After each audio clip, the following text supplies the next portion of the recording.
அனைவருக்கும் வணக்கம்.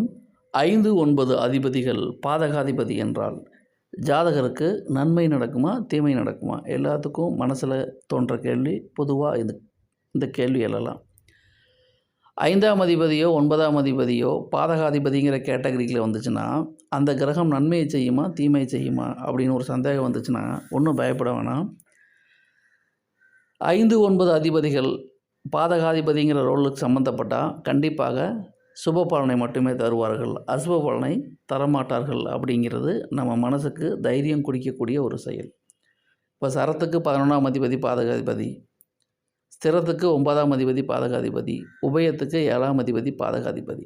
அந்த பாதகாதிபதியாக வரக்கூடிய கிரகம் 5ஆம் பாவத்துக்கோ 9ஆம் பாவத்துக்கோ சம்மந்தப்பட்டிருந்தால், 5ஆம் பாவாதிபதியாகவோ 9ஆம் பாவாதிபதியாக இருந்தால் பாதகாதிபதி என்றால் பயப்பட வேண்டாம். அந்த கிரகங்கள் முழுக்க முழுக்க சுப பலனையே தரும். இவை பொதுவான விதி.